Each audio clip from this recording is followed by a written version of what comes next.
Assalamu alaikum wa rahmatullahi wa barakatuhu. Welcome to this second episode of Faith Matters. First of all, we'd like to thank you, Jazakallah khair, for all the wonderful feedback and the positive outcome that we've seen from the first episode. It gives us motivation to keep doing this and bringing you guests from different backgrounds, as we said, as long as they're connected to the Muslim community in any way, in a leadership position, we're here to bring them and talk to them and ask them the right questions. Right? It's no secret that what has happened over the past month has really shocked us Sri Lankans. Whatever happened on that unfortunate Sunday, that Easter attack that happened in churches and hotels, left us all shocked, and we're still recovering from what has happened. And obviously, the people who carried out such a crime were calling themselves Muslims. We as Muslims know that such acts have no place in our religion. And we've said this many times, we've reiterated it. All of us in our capacities have done what we can to condemn this, to call this out. But unfortunately, as we expected, we do mourn with our Christian brothers and sisters that lost their lives, the families that got affected. But at the same time, our Muslim community also faced a backlash. And obviously, there's been a lot of talk going on in town about what Muslims should do, what needs to be done, what the response needs to be. And one organization that has been at the forefront, representing the Muslim community and talking to the media, talking to the people, clearing misconceptions, is the ACJU. In case you didn't know, ACJU is the abbreviation for All Ceylon Jamiat Ulama. It's the body that represents the Muslim theologians of the country. And they are obviously the body that represents the Muslim community. So from ACJU to talk to us on this second episode of Faith Matters, I'm delighted to bring to you on this show Sheikh Fazil Farook, who is the media secretary. Assalamu alaikum, Sheikh. How have you been? Wa alaikum assalam wa rahmatullahi wa barakatuh. Good to have you on the show. And Sheikh, a lot has happened over the last month. We've seen you come on media, talk to people, answering a lot of questions. One thing I'd like to know is, for all that has happened, what kind of sentiments do people have now about our community? Because we've read a lot of things being said on social media saying, there's so many questions being asked. Is there a sense of betrayal or mistrust that people are feeling against the Muslim community? Bismillahir Rahmanir Rahim. In the name of Allah, the most gracious, the most merciful. Yes, I could tell you very clearly that after talking to the Buddhist community, especially, and the community at large, who are not in the faith of Islam, they feel a high degree of insecurity by the presence of Muslims. This incident, I think, have changed the image of the Muslim community of Sri Lanka. Wherever we go, wherever we meet, they express a high degree of insecurity. People who were very close to us, they're not Muslims. Or people who knew us, people who trusted us, they all have started looking at us differently and thinking whether this person could harm me tomorrow. Right. So this is definitely in that place. And also, they also feel that Muslim community have betrayed them. Right. Or let them down. Or there were some political movements. Right. Who are supporting the Muslim community, even though they do not belong to our faith. Right. More like sympathizers with the community whenever we had issues in the past. Yes. Even they say that you all have let us down big time. So, whatever had happened with the decree of Allah. Right. How do we go forward? Which is the biggest challenge that we have. Right. And I have to tell you, we can think global, but we need to act according to the local situation. Fair enough. Which is very important. And the lesson we as a Muslim community need to learn from this entire episode that is taking place. Right. So, I mean, we've seen that there's a lot of preventive measures being put into place after what has happened. I mean, there was a whole talk about the whole burqa ban and, so many other things that were discussed. Something very interesting happened when the whole burqa ban was being talked about. I know you came into the media spotlight for some very unfortunate reasons. Something you said that was taken out of context, I assume. Can you run us through what exactly happened over there? That entire interview was 8 to 9 minutes. Right. Which was, I have said many things in that entire interview. And what I was explaining, that we as a Muslim community brought changes to support the security measures that are taken, Right. or the investigations that are taken, or the fear that with the security officers that we cannot identify a person from the distance, Right. and that person could come and do us something. Even though no person in niqab went and blew themselves up. Fair enough. But still, that last so many years, anti-Islamic sentiments were passed into the Buddhist community Right. by some individuals and the hate speeches that they have listened to. So it's fair enough, Yeah. after killing so much of innocent lives in the name of Islam, even though Islam got nothing to do with these activities, So it's fair enough for them to feel that insecurity. Fair enough.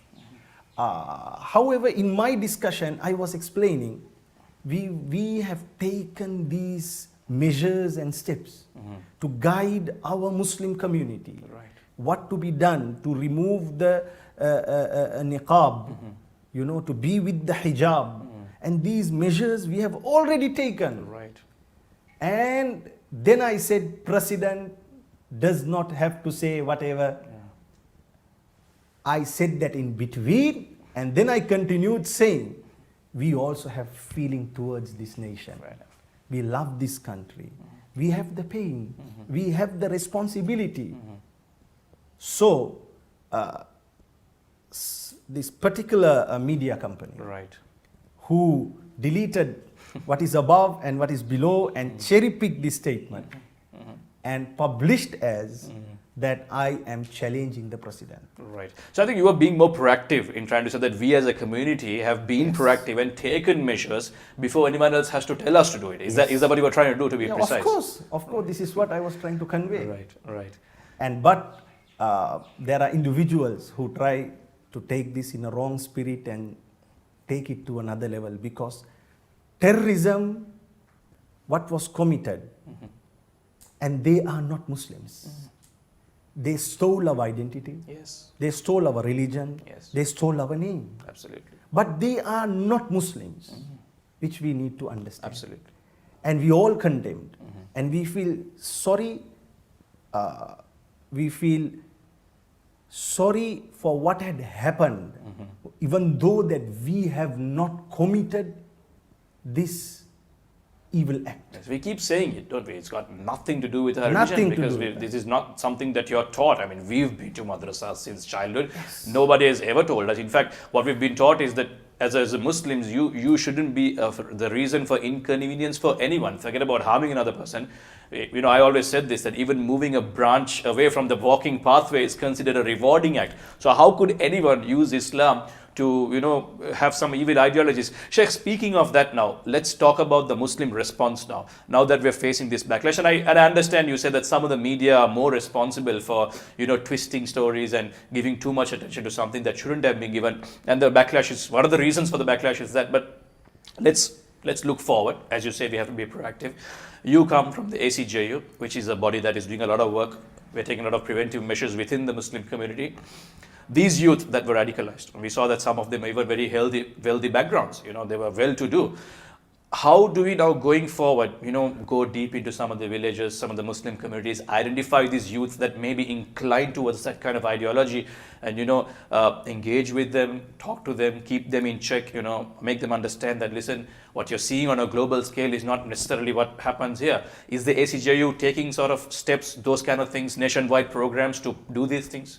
In the year 2015, when this whole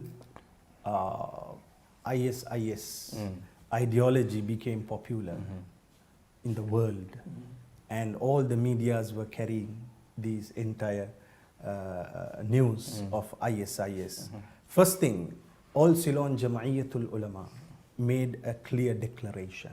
It's a pure religious verdict that this group, a radical terrorist movement, it has nothing to do with Muslims and Islams. And ACJU is, I would say, one of the very first Muslim organizations in the world who came up with a verdict of this nature. Then followed many other, even the Arab countries started coming up with their verdicts and their fatwas against them. But remember, when it was given, the same was transferred or conveyed to the Muslim community on grassroots level. Lectures were prepared by All Ceylon Jama'iyyatul Ulama, and youth programs had taken place, educating the youth not to be party to these people, not to sympathize them. And the youth were counseled, and they had come up with so much of questions about this, and they were cleared, educated, and guided. That's why the percentage of such terrorists in comparison to the Muslim community, not even 1%. Absolutely. Not even 0.5%. A very small number. And secondly, you could see in the past that there were many who came out speaking against the scholars of their own country. You know, and saying these scholars are these scholars are that, don't listen to them, don't listen to these people. And then, where did this youth went? To learn Islam. Probably online and from all It's these online. platforms. Yeah. And all these suicide bombers, all of them learned Islam online, on FB, social media. Yes. And by the Sheikh Google, that's where they learned their Islam. The person, they call him the head of this movement, he was expelled at the early stage from a madrasa. So you cannot relate any madrasa to these things. We are people who learnt in madrasas. You are a person learnt in a madrasa. Absolutely. And no madrasa can teach these ideologies and thought processes. But what happens? It is very sad. This entire incident is diverted into a racist approach at the moment, where the Muslim community should not play into the hands of the racist. Because it has taken a different change due to many reasons. It is indeed an opportunity for such racists who existed in the past and existing at this time, their organizations, to do more damage to Muslims. Secondly, it's a politically motivated situation, because we just visited those areas yesterday. We were with those people. You mean the ones who were attacked in their villages? Ones who were attacked in those villages. Wallahi, there's nothing to burn in their homes. They are so poor, innocent people. Paying the price for someone that did something completely against what they believe in. Yes. Even maybe most of them do not know who lost their wealth, their beloved ones. Maybe, in my opinion, most of them do not know that there is ISIS existing in the world. Innocent people, you know. Innocent villages. Yeah. So who took this to that level? Yeah.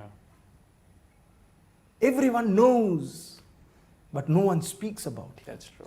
It's almost as if these people who have been preaching against the Muslims over the last few years have now found an excuse to go and unleash, you know. Yes. Because what we see, it's purely politically motivated.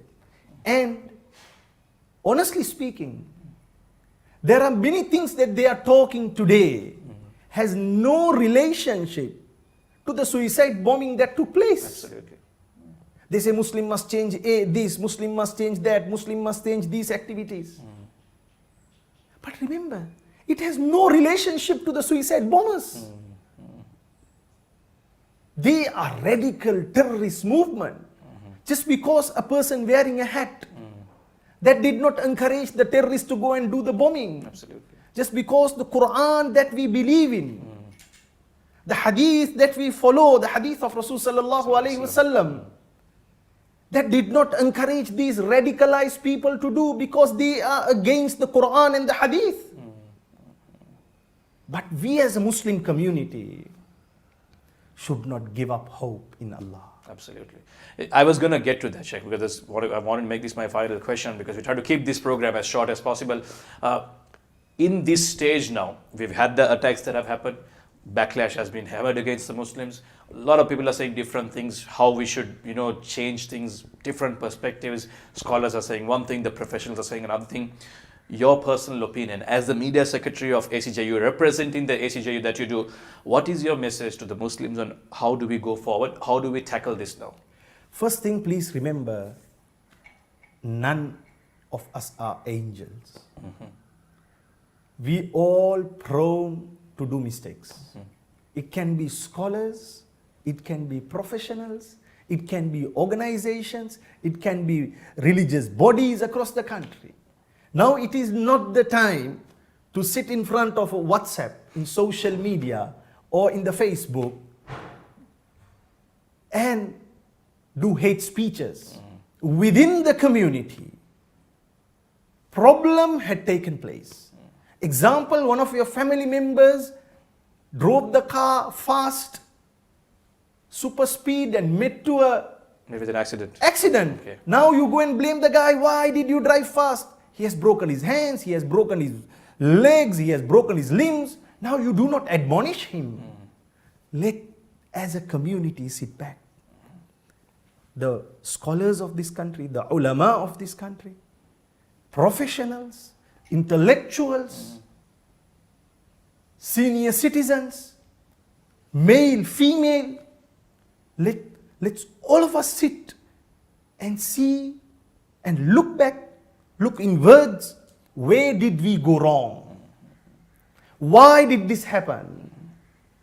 Why so much of suspicions? The Buddhist community in this country was always kind, nice and loving. They were defending, they were looking after the Muslim from the time of kings. But then why? When these evil actions were committed by a small group of Buddhists, why they became silent? Right. Why they could not come and give us a hand? Yes, there are few who has supported and helped the Muslims, which we need to appreciate. But at large, why they became like that? Why did we become like a tribe of our own and isolated them? We schooled in public schools. I remember when I schooled, I had friends of all cultures and all religions. And back in the day, there was no issues, were No there? issues. Everyone was friendly with each Yes. other. We only had Even I remember I had a friend who follows the religion of Buddhism, but he brings his, the lunch. The bhat parcel, as we call it. Whatever. He brings it. He knows that me as a Muslim will not eat meat and all those things. So he will bring something with eggs or whatever. And he used to share with me and I will share with him. Right. And this is how, and what made us to break? Somewhere something went wrong. Right. And we isolated this beautiful community. Now we need to reconcile. Don't lose hope. Don't lose hope. La taqnatu min rahmatillah. Don't lose hope in the mercy of Allah. Kulubul insani bayna isba'ir rahman. A man's heart is controlled by Allah subhanahu wa ta'ala. He can turn for us, he can turn them against us. Fair enough. I mean, those are very strong sentiments you're expressing. I think, Sheikh, put it in two quick words. What we really need to do right now is, within the Muslim community, unity, among all the different groups and sects or whatever we have. That's first. And then the second thing is we integrate with the rest of the community. We mix, we mingle with them, and we talk to them. And I think the word I'll use here is knowledge. First is to understand their cultures, understand their religions, and then also to teach them and make them understand our culture and our religion. I think that is the basic message, isn't it? Thank you very much, Sheikh. Jazakallah khair for talking to us on this show.